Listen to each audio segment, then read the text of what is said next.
ये है Gayatri media group और आप देख रहे हैं ताज न्यूज, आईना सच का। नमस्कार, ताज न्यूज के इस बुलेटिन में स्वागत है आपका। मैं हूं मीनू सिंह और आइए खबरों की शुरुआत करते हैं सुर्खियों के साथ। थाना नाई की मंडी के डेरा सरस में दो पक्षों में हुआ विवाद, जमकर हुआ पथराव, आधा दर्जन लोग घायल, एसएन में भर्ती।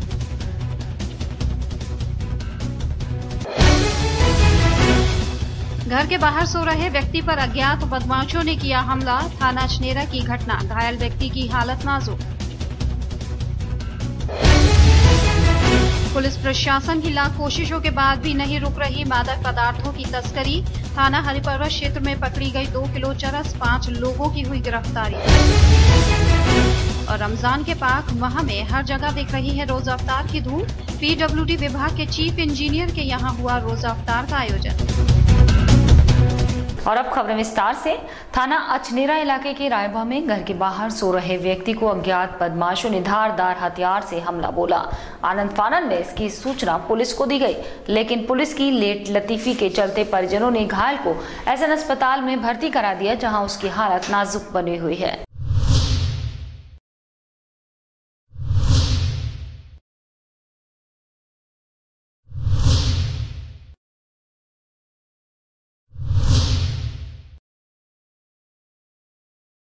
बुधवार देर रात थाना अछनेरा इलाके के रायबा गांव में उस समय अफरा तफरी मच गई जब घर के बाहर सो रहे एक व्यक्ति को अज्ञात बदमाशों ने धारदार हथियार से हमला बोल दिया। परिजनों के अनुसार घायल राकेश घर के बाहर सो रहा था। इसी समय अज्ञात बदमाश आए और उस पर छुरे से हमला बोलने लगे।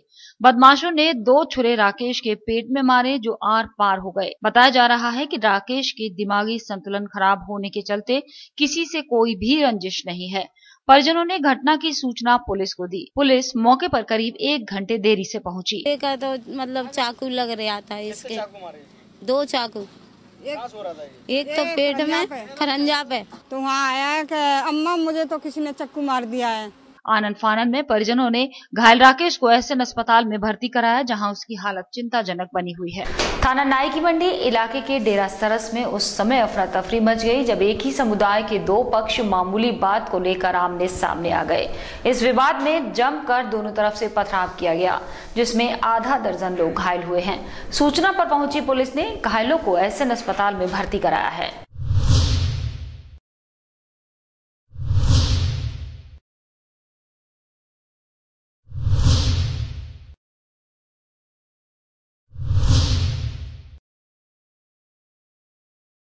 बुधवार देर शाम थाना नाई की मंडी इलाके में डेरा सरस में मामूली बात को लेकर एक ही समुदाय के 2 पक्ष आमने सामने आ गए। दोनों पक्षों में जमकर पथराव हुआ।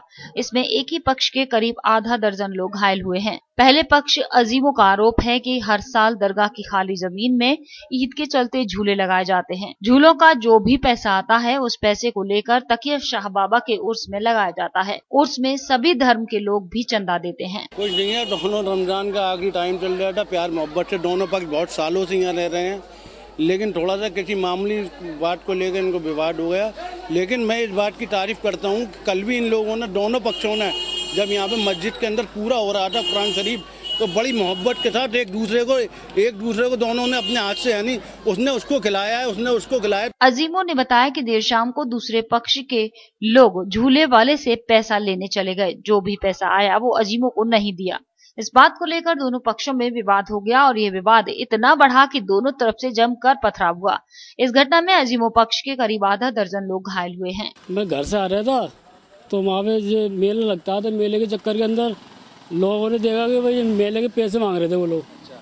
तो मैं आया तो मेरे ये पकड़ते मारना शुरू कर दिया। कौन लोग थे वो? एक सफीक था, एक वसीम, एक फैसल और एक रशीद। पथराव की सूचना मिलते ही पुलिस के आला अधिकारियों सहित कई थानों का फोर्स मौके पर पहुंच गया। लोगों को समझा बुझाकर मामले को शांत कराया गया और करीब आधा दर्जन लोगों को पुलिस ने हिरासत में लिया। मौके पर पहुंची पुलिस ने घायलों को एसएन मेडिकल कॉलेज में भर्ती करा दिया है, जहां उनका उपचार चल रहा है। ये देखिए, यहाँ पर डेरा सरस मोहल्ले में एक मैदान पड़ा हुआ है, जहाँ पर झूले को लगाने को लेकर के विवाद हो गया आपस में। तो इसी संबंध में हम लोग अभी जानकारी कर रहे हैं कि और क्या क्या इसके कारण है। रमजान माह के चलते शहर भर में रोजदारों के लिए रोजा अफ्तार का सिलसिला जारी है। इसी के चलते पीडब्ल्यूडी विभाग के चीफ इंजीनियर ने रोजा अफ्तार का आयोजन रखा, जिसमें सभी राजनीतिक दल के लोगों के साथ साथ शहर के गणमान्य सदस्यों ने भी हिस्सा लेकर शहर में अमन चैन के लिए दुआएं मांगी। तो ईद जो है एक तरह से ये रोजा जो एक तरह से रोजा खाली भूख का नहीं है, रोजा नजर का भी है, रोजा एक्शंस का भी है, रोजा ऑल सिंस का है, सबका रोजा है। हम अल्लाह से दुआ मांगते हैं कि आने वाले सालों में हमें जिस तरह से हम इस रमज़ान में इबादत करते हैं, हर गलत चीज़ से परहेज़ करते हैं, ऐसे साल भर हम करते रहें। अल्लाह हमारी सुनता है और 70 गुना इसमें सवाब होता है। सुलेकुल की धरती पर रमज़ान मुबारक के महीने पर जो वातावरण देखने को मिल रहा है वो लगता है कि यहाँ पर एक ही गुलदस्ते के अंदर सारे फूल समा गए। सारे लोग यहाँ मौजूद हैं और मशरफ भाई ने रोज़ा इफ्तार करके सबको ये दिखा दिया कि हम लोग सुलेकुल के प्रतीक हैं और अमन अमान चाहते हैं। और आगरा में मैं दरख्वास्त करूँगा ईद के मौके पर सबको ईद की मुबारकबाद के साथ साथ ये कहूँगा कि अमन अमान कायम रखें और आपस में इत्तेफाक और एक दूसरे से बड़े खुलूस और मोहब्बत के साथ मिले। यही मेरा पैगाम है, यही समाजवादी पार्टी के माननीय नेताजी का पैगाम है। जो कल हुआ, कल इतना बढ़िया एक गिरदी का माहौल था कि सारे उत्तर प्रदेश के नेता वहाँ मौजूद थे। माननीय अखिलेश यादव जी ने सबकी अगुवाई की और हम लोग सारे वहाँ मौजूद थे। और एक उत्तर प्रदेश में जो वातावरण है वो पूरा एक मतलब सुलेकुल का है और सुलेकुल के वातावरण के हिसाब से हम लोग यहाँ पर हैं।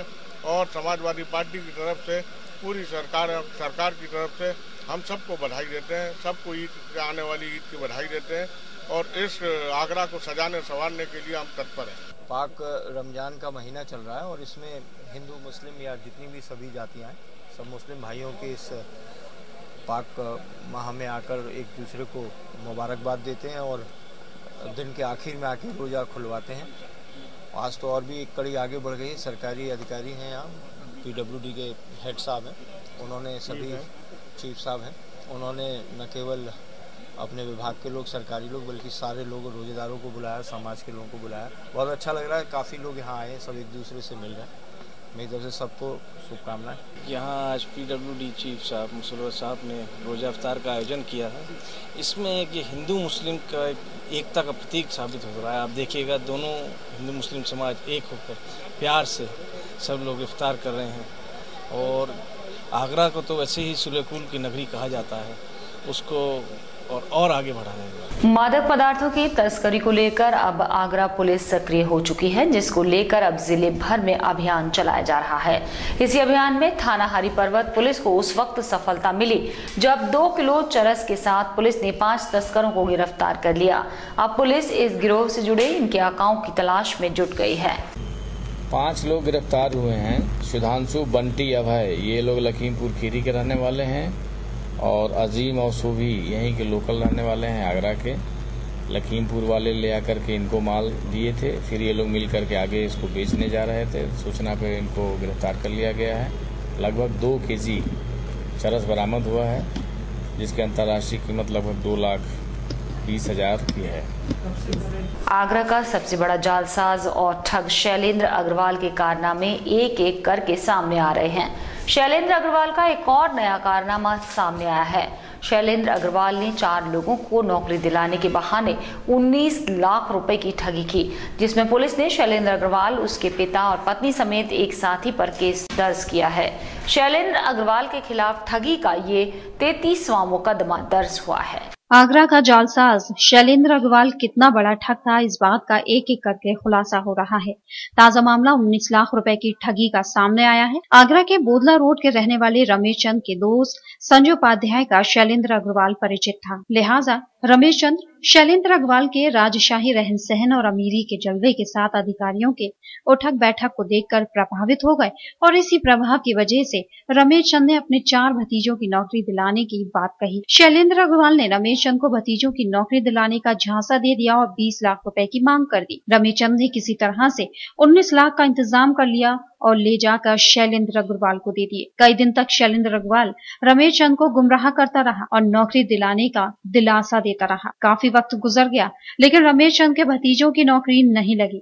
तो रमेश चंद ने उससे रुपए मांगने शुरू कर दिए। काफी दिन तक शैलेंद्र ने रुपए वापस नहीं किए तो उसने एक चेक दे दिया। चेक को रमेश चंद ने बैंक में डाला तो ये चेक बाउंस हो गया। शैलेंद्र अग्रवाल की ठगी का भांडाफोड़ हुआ। तब कहीं जाकर रमेश चंद ने शैलेंद्र अग्रवाल, उसके पिता और पत्नी के साथ संजय उपाध्याय पर थाना जगदीशपुरा में ठगी का केस दर्ज करवा दिया है। मुझे मेरे परिचित ने शैलेंद्र अग्रवाल से परिचय कराया था संजय उपाध्याय पुत्र ललित प्रसाद उपाध्याय ने, कि संजय उपाध्याय के वो शैलेंद्र अग्रवाल की बहुत अच्छी जानकारी है और वो आपके जो भतीजे बेरोजगार हैं उनको नौकरी दिलवा देंगे। तो मेरी उनसे 20 लाख रुपए में बात हो गई।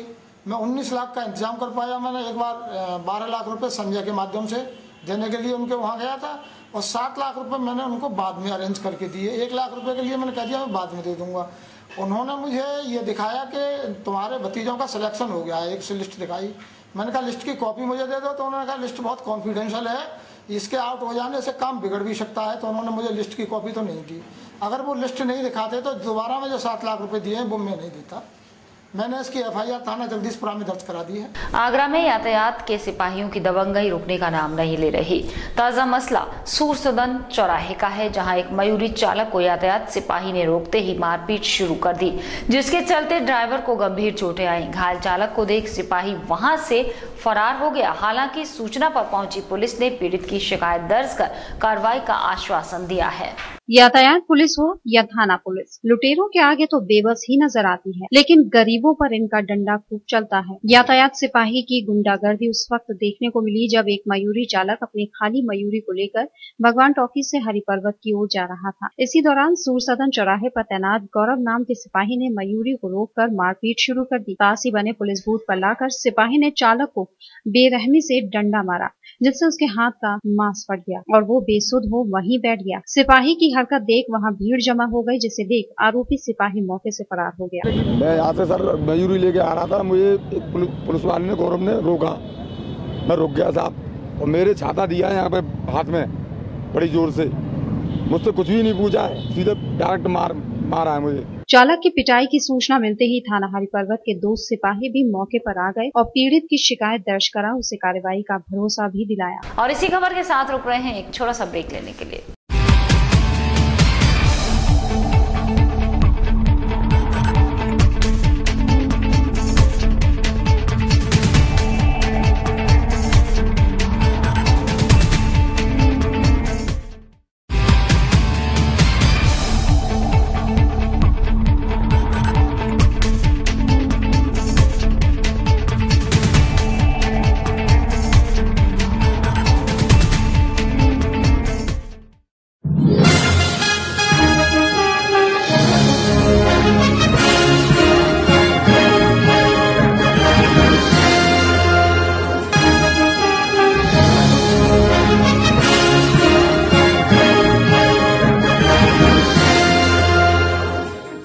ज्वेलरी मिलने का विश्वसनीय स्थान। हमारे यहाँ आपको gold, hallmark certificate gold jewellery नए कलेक्शन के साथ उपलब्ध मिलेगी।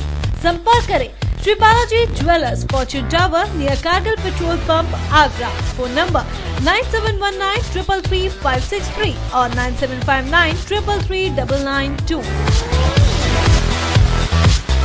श्री बालाजी ज्वेलरी, दुल्हन की jewellery, AD jewellery, artificial bangles, chain व सभी प्रकार के सेट्स यहाँ पर उपलब्ध है। तो तुरंत संपर्क करें 21 सुपर बाजार, कारगिल पेट्रोल पंप के पीछे, आगरा। फोन नंबर 9358464218 और 8865911110।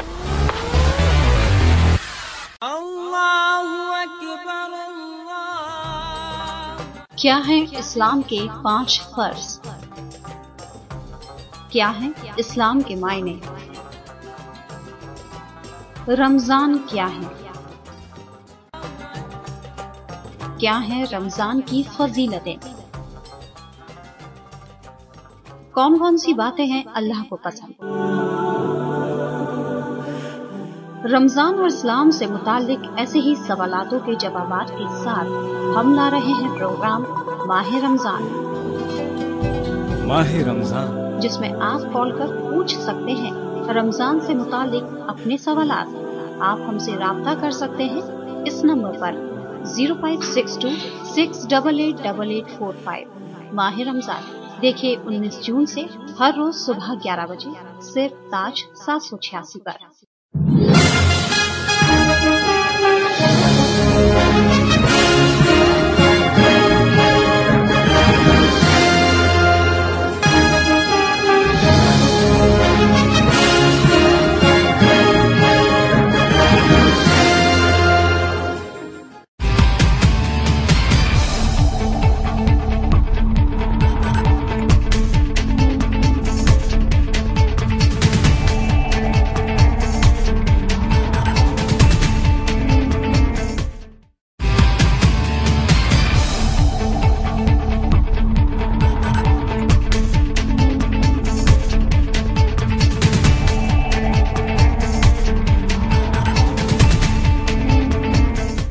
ब्रेक के बाद अगली खबर।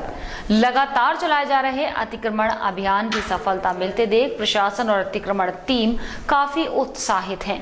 अपने इसी क्रम में अतिक्रमण प्रभारी सिटी मजिस्ट्रेट ने बुधवार को बसई पुलिस चौकी से अतिक्रमण अभियान की शुरुआत की।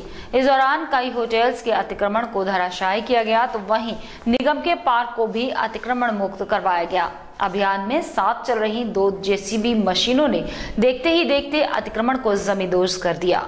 शहर में पिछले कई दिनों से लगातार अतिक्रमण अभियान चलाया जा रहा है, जहां कुछ इसे आदर्श मानकर अपने अतिक्रमण को स्वयं ही तोड़ रहे हैं, तो कुछ अब भी हठधर्मिता अपनाए हुए हैं। बुधवार को बसई पुलिस चौकी से शुरू हुआ अतिक्रमण अभियान जब चला तो लोगों ने काफी मिन्नतें की ताकि उनका हिस्सा टूटने से बच जाए, जबकि कुछ समझदार लोग अपने आप ही अपने अतिक्रमण को हटाने में जुटे थे। इतना ही नहीं, एक बिल्डिंग के सामने पहुंचने पर जब नाला वहां से डाइवर्ट मिला तो सिटी मजिस्ट्रेट रेखा एस चौहान ने बिल्डिंग का नक्शा मंगा।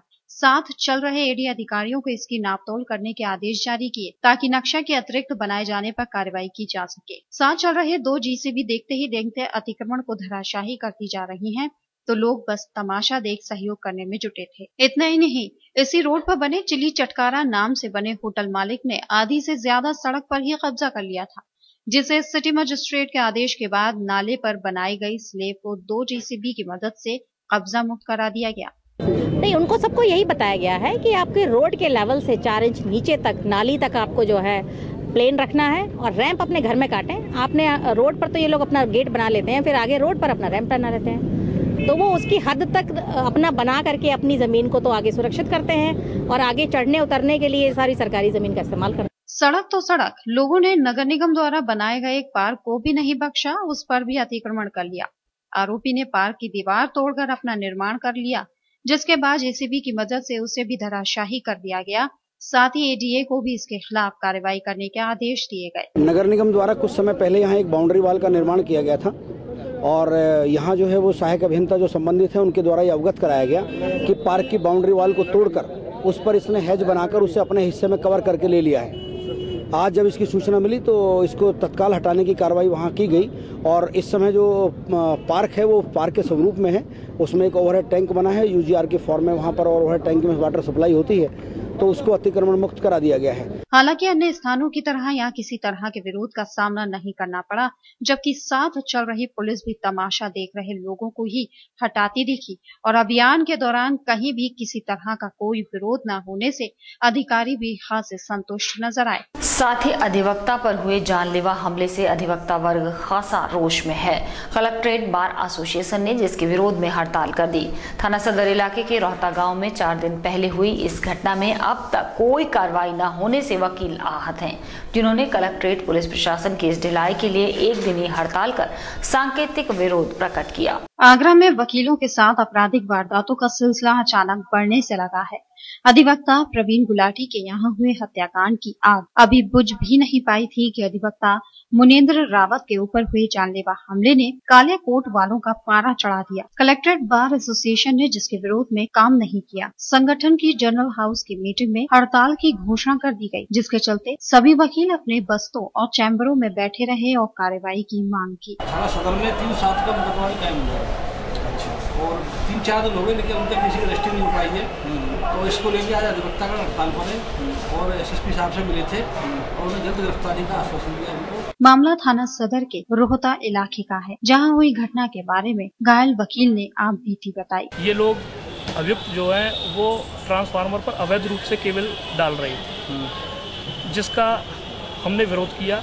दूसरे दिन अगले दिन उन्होंने 20-25 बाहरी लोगों को बुला लिया और घर के 5-6 लोग, मेरा बाहर प्लॉट है, प्लॉट से मैं घर आ रहा था, मुझे रास्ते में पकड़ लिया। 2 अभियुक्तों के हाथ में कट्टे थे, मेरे साथ वहीं मारपीट चालू कर दी। साथ ही वकील की पिटाई से वकीलों में खासा रोष है, जिन्होंने एसएसपी से मिलकर न्याय की मांग उठाई है। उन्होंने कहा कि आरोपियों की जल्द गिरफ्तारी न की गई तो वो कोई और बड़ा फैसला लेने के लिए बाध्य होंगे। पार्टी के प्रति ढुलमुल और निष्क्रिय रवैये वाले हो जाएं सावधान, जिनके खिलाफ कभी निष्कासन की कार्रवाई की जा सकती है। पार्टी के स्थानीय बड़े नेताओं ने नीले खेमे के सिपाहियों को निष्ठा से पार्टी का काम करने की हिदायत दी।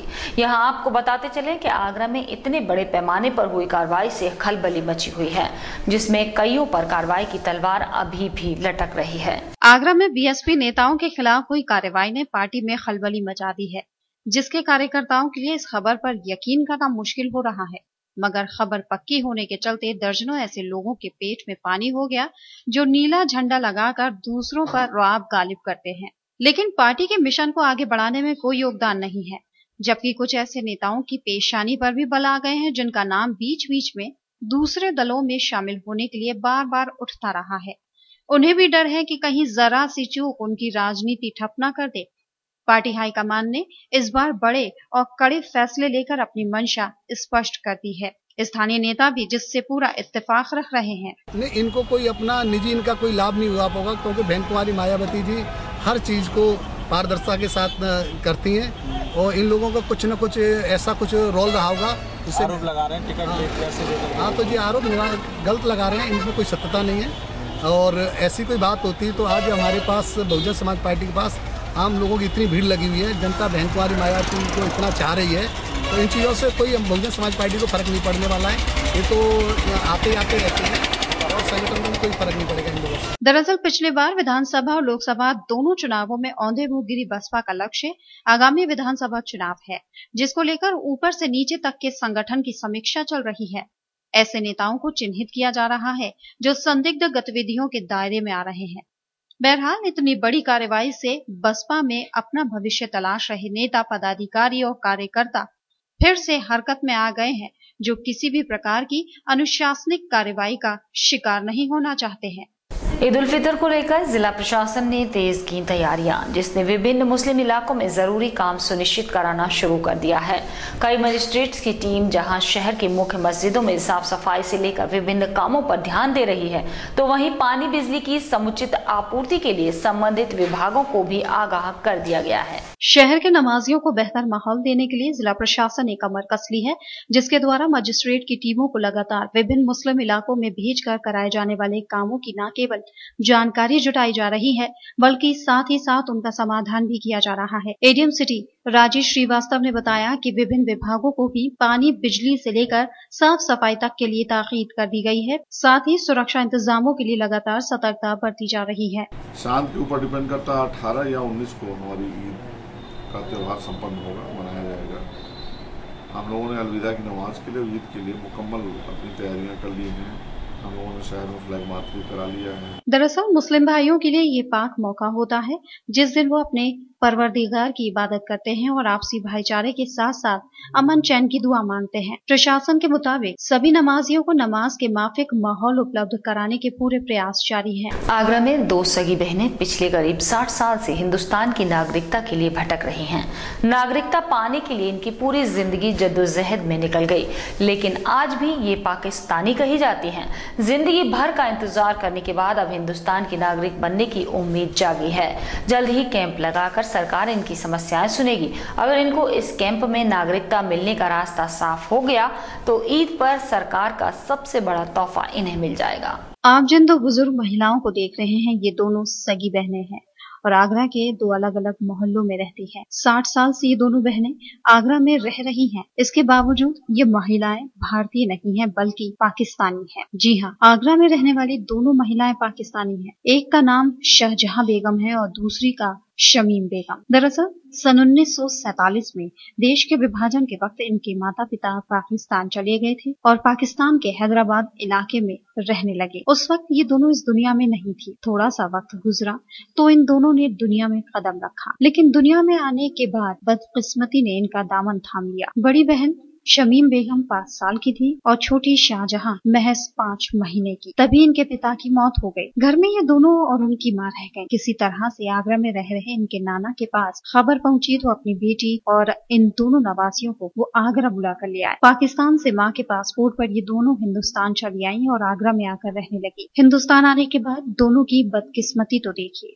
थोड़े से वक्त के बाद मां की भी मौत हो गई। अब इन दोनों का सहारा सिर्फ उनके नाना बचे थे। नाना ने लगातार इन दोनों को नागरिकता दिलाने की कोशिश की और एक दिन वही हुआ जो होना मंजूर था। नाना भी इस दुनिया से अलविदा कह गए। धीरे धीरे ये दोनों बहनें बड़ी हो रही थी और इनके वीजा की तारीख बढ़ती गई और नागरिकता दिलवाने के लिए मामा ने कमान संभाली, लेकिन इन दोनों को नागरिकता नहीं मिली। बाद में मामा भी चल बसे। उसके बाद सिर्फ वीजा की अनुमति पर ही ये दोनों रहने लगी। पहले पिता, फिर माँ, उसके बाद नाना और आखिर में मामा की मौत के बाद पड़ोस के लोग नागरिकता दिलाने के लिए पैरवी करते रहे। इसी बीच दोनों की शादी आगरा में ही कर दी गई। शाहजहां बेगम से एक बेटी है और शमीम बेगम के 7 बच्चे हुए, लेकिन उन्हें नागरिकता न मिलने की वजह से दोनों के ही बच्चों का किसी स्कूल में एडमिशन न हो सका। लिहाजा दोनों के बच्चे पढ़ नहीं पाए। बच्चे भी बड़े हो गए और उनकी भी शादियां हो गई और वो भी इन्हें छोड़कर अपने अपने ठिकाने पर चले गए। नागरिकता न मिलने की वजह से इन दोनों को किसी भी तरह की सरकारी मदद नहीं मिल पाई और आज पुराने टूटे फूटे मकान में रहकर ये दोनों किसी तरह से जिंदगी बसर कर रही हैं। हमें ये दिख रहा है कि नरेंद्र मोदी ने जो पहल की है उसमें कुछ उम्मीद जागी है कि अब शायद हमें नागरिकता मिल जाए। अगर मिल जाती है हमें नागरिकता तो हम तो इसको बहुत बड़ा तोहफा समझेंगे। ईद पे, ईद के लिए हमारा बहुत बड़ा तोहफा है और देखते हैं क्या होता है, गवर्नमेंट क्या करती है। इतने सालों से तो कुछ किया नहीं है किसी ने भी और परेशान रहते हैं इतने। अभी तक नागरिकता मिली नहीं है हम लोगों को, ना बच्चों की पढ़ाई, ना लिखाई, ना कुछ, कोई सुविधा नहीं, कुछ नहीं। आप लोग पाकिस्तान से कैसे आ गए थे? इसलिए आए थे, हमारे पापा का इंतकाल हो गया था तो हमारे नाना मामू ने यहाँ बुला लिया था और यहीं हम रहे इसी 4/68 में ही। जब से पासपोर्ट हमारा जिस नाम से, जिस एड्रेस से बना है आज तक उसी घर में ही है इतने सालों से। अरे बहुत दिक्कतें आई। बुला तो लिया हमारे नाना ने बुला के कि सही है कि चलो हम करवा देंगे जो भी होगा। उन्होंने भी बहुत करा, बहुत कोशिशें करी, लेकिन नागरिकता नहीं मिल पाई। उनके मरने के बाद फिर उन लोगों ने हमारी शादी ब्याह कर दी है। उसके बाद भी बहुत परेशानियाँ आई, बहुत परेशान हुए। लेकिन अब हम ये चाहते हैं कि हमें नागरिकता मिल जाए, बहुत अच्छी बात है। नरेंद्र मोदी जो लगा रहा है कैंप, वो हमारे लिए अगर सुविधा करते हैं तो इससे बड़ा और तोहफा क्या होगा ईद का, खुशी का। जिंदगी भर हमें याद रहेगा कि हाँ उन्होंने हमारी ये नागरिकता दिलवाई। एक्चुअली जो बहुत लंबे समय से इस प्रदेश में ऐसे पात्र पाकिस्तानी नागरिक जो दीर्घकालिक वीजा चाहते हैं या भारतीय नागरिकता चाहते हैं, उनकी प्रक्रिया बड़ी दुरूह और बड़ी लंबी है। उसको सरलीकरण करने के लिए दिनांक 15 और 16 को LIU कार्यालय में, जो हमारा अभिसूचना कार्यालय है, उसमें एक शिविर लगाया जा रहा है जिसमें उनको ये बताया जाएगा कि ये प्रक्रिया में ये चीज़ें, जो भी उनको दस्तावेज, जो भी अभिलेख, जो भी कागजात उनको देने हैं, सरलीकरण करते हुए हम लोग उनका अभिलेख भरवाएंगे और कोशिश करेंगे कि यथाशीघ्र उनके समस्या का निराकरण हो सके। जिनको लंबी अवधि का वीज़ा चाहिए वो वीज़ा वाला कार्रवाई हो सके, या जो वैधानिक रूप से यहाँ के नागरिक बन सकते हैं उनके नागरिकता प्रदान करने की कार्रवाई की जाएगी। जिंदगी के 60 साल से ज्यादा गुजारने के बाद भी इनको हिंदुस्तान की नागरिकता नहीं मिली, लेकिन अब आकर उम्मीद जागी है कि शायद जिंदगी के आखिरी पड़ाव में इनको भारत की नागरिकता मिल जाए। सरकार जुलाई में कैंप लगवा रही है जिसमें इनके सभी कागजात देखे जाएंगे और तय किया जाएगा कि इनको नागरिकता मिले या नहीं। आगरा में इस तरह से काफी लोग रह रहे हैं और सभी वीजा और नागरिकता पाने के लिए कैंप में कागजात जमा करेंगे। इस कैंप में शाहजहां बेगम और शमीम बेगम को भारतीय नागरिकता मिलने का रास्ता साफ हो गया तो सरकार का इन दोनों के लिए ईद पर ये सबसे बड़ा तोहफा होगा। और इसी के साथ फिलहाल बुलेटिन में सिर्फ इतना ही। अगले बुलेटिन में कुछ और नई खबरों के साथ आपसे फिर होगी मुलाकात। जुड़े रहिए ताज न्यूज के साथ। नमस्कार। ये है गायत्री मीडिया ग्रुप और आप देख रहे हैं ताज न्यूज, आईना सच का।